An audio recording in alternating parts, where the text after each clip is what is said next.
d'importantes questions se posent à nous qui sommes en responsabilité aujourd'hui. Pourquoi sommes-nous ici présents ce lundi 24 février 2025? Y a-t-il un bilan à présenter? D'emblée, je vous réponds que nous ne sommes pas encore à l'heure des bilans. Cependant, 100 jours après l'installation du gouvernement, le principe de redevabilité m'impose de présenter l'état d'avancement des chantiers de la transition.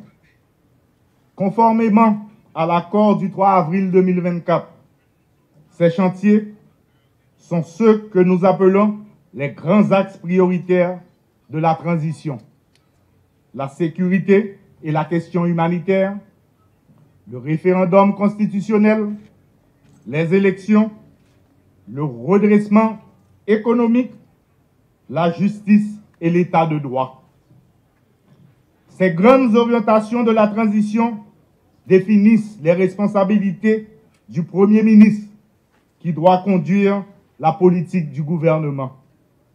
Ainsi, il m'incombe de créer les conditions nécessaires au renouvellement du personnel politique à travers les élections.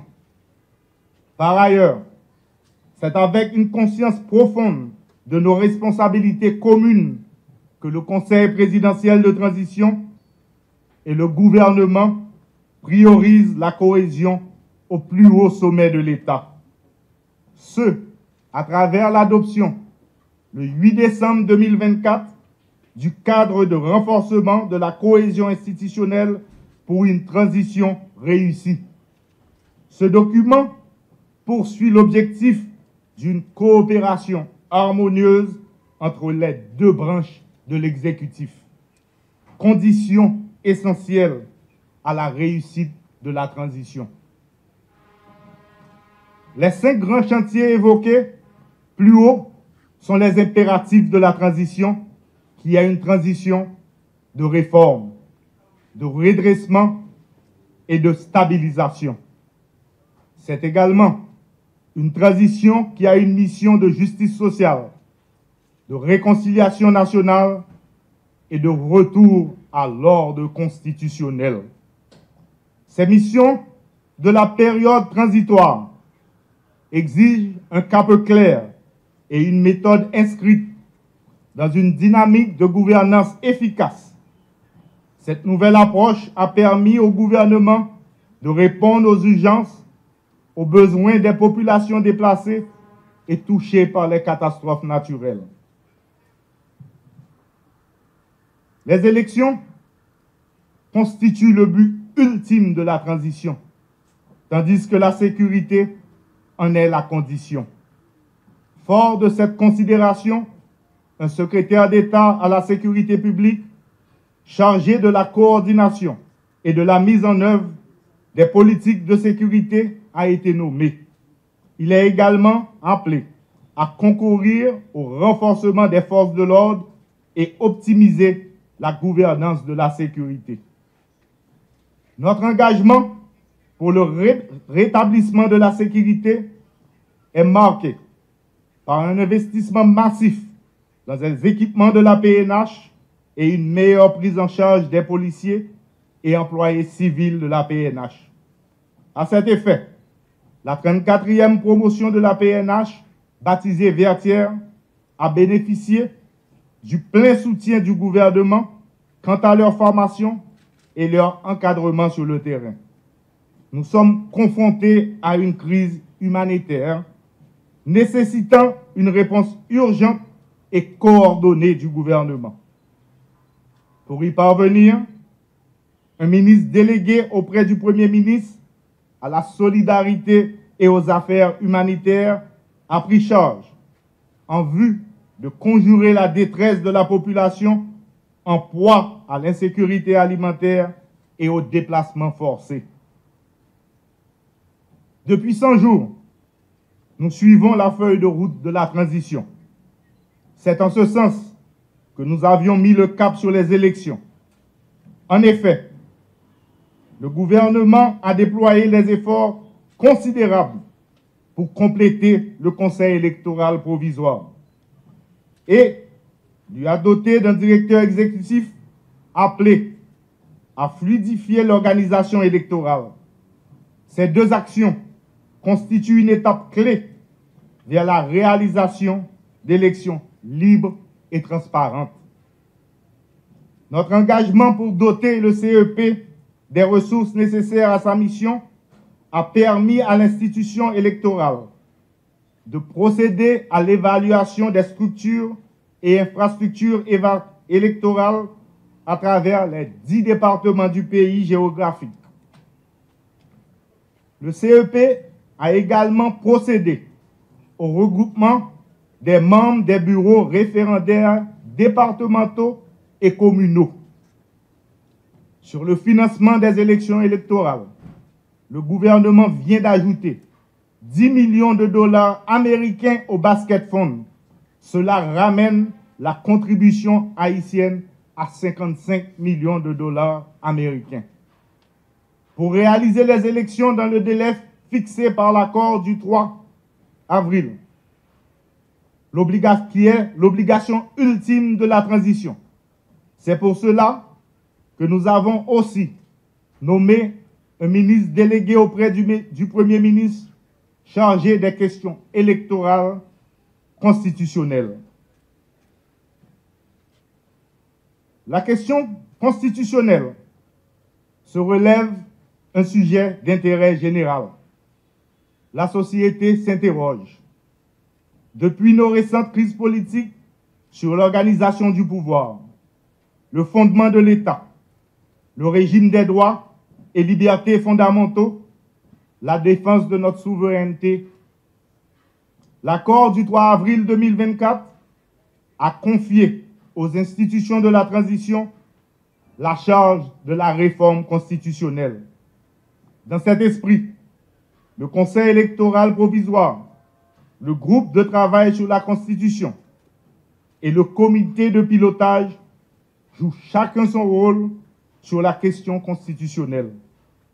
Au niveau du gouvernement, nous avons œuvré à redynamiser le comité pilotage et nous avons réalisé des assises dans tous les départements du pays et dans la diaspora.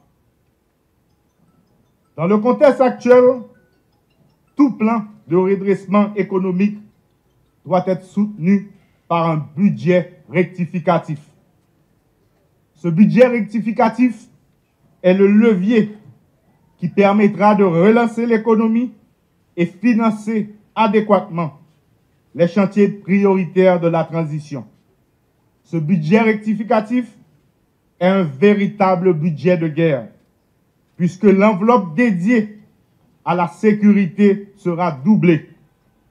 Les défis sont immenses, mais je vous promets que chaque centime de ce budget rectificatif sera consacré aux priorités de la transition, notamment la sécurité et les élections. L'ordre institutionnel et constitutionnel est rompu depuis le 7 juillet 2021. Cela n'est pas sans conséquence sur l'état de droit. Aucune exception ne saurait légitimer la mise en berne de l'état de droit. Par conséquent, des réformes sont engagées au niveau du ministère de la Justice pour redynamiser le système judiciaire, assurer un contrôle efficace des parquets, renforcer les bureaux d'état civil, pour ne citer que cela. La lutte contre l'impunité et les crimes financiers est une obligation faite à l'État. Attachée à l'idéal de justice, des dispositions ont été prises pour renforcer les capacités de travail du Bureau des affaires financières BAF.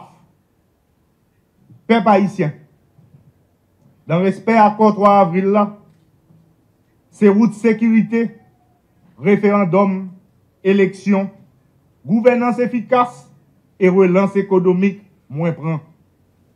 Moins pas changer route, moins pas garder derrière. Pendant ma invité, tout petit pays sans ouété, sans mettre, vin pote coller pour nous réussir ensemble. M'a profité demander nous ba Haïti puis bon bagay nous gen dedans nous parce que c'est ça li mérité. On parle sécurité. Héritage insécurité a lou en pile. Mais jodi a gen stratégie, gen volonté, gen moyen qui mobilisé pour mettre un bout à malin insécurité a. Nous engager sans souffle pour permettre la police, l'armée, MMS, la justice, mettre gang yo dans vraie place. Nous dans la guerre contre gang. La guerre ça mande en pile moyen. Peut-être ça, nous travaillons sur budget rectificatif là. Budget si là, bral refléter réalité l'État qui c'est avant tout by tout peuple là sécurité. Je dis sécurité, c'est condition réussite tradition. Pas de redressement économique sans sécurité. Pas de référendum sans sécurité. Pas d'élection sans sécurité. C'est sécurité qui vous permettre nous circuler libre, les nous pipito, côté nous pipito. Aucune force pas qu'à camper en face de l'État. D'elle décider, faire bonne utilisation de toutes les ressources liées, mettez bon moun dans bon place pour le cabaye résultat. Nous avons une situation spéciale qui demande tout dirigeant nous, tout ministre nous qui là, un seul bagaille.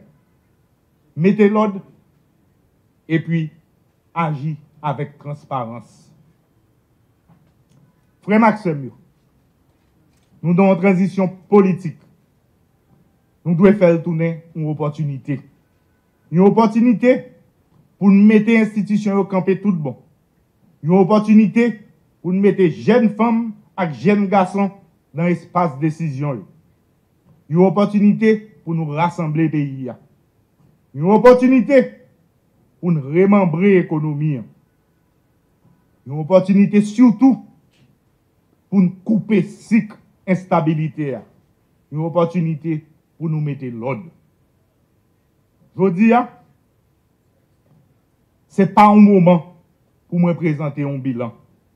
Moi, je préfère continuer le travail pour nous avoir bon genre résultat que le peuple attend. Et résultat ça, c'est résultat sécurité, constitution avec élection. D'ailleurs, dans chaque gain pour un bilan, jour à gain pour le river. Et jour ça, c'est à 7 février 2026. Mes amis, on nous met main, vive Haïti.